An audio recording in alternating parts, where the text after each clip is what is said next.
প্রধানমন্ত্রী তৃতীয় দফায় হওয়ার পর এই প্রথম আলিপুরদুয়ার আসা। কেউ কেউ বলছেন অপারেশন সিন্দুরের পরে ওর আলিপুরদুয়ারে আসা। উনি ওখানে কি বলবেন আমি জানি না, কিন্তু ওটা তো বলতে হবে যে নিরাপত্তার ল্যাপস কেন হল, কার দায়িত্ব ছিল।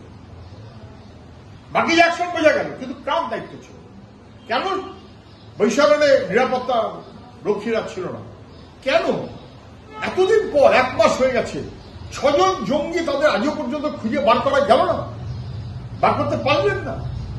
তাহলে সরকার তার মূল প্রাথমিক লক্ষ্য যেটা ছিল জঙ্গিদের ধরা, সেই কাজ কিন্তু এখনো করতে পারেনি।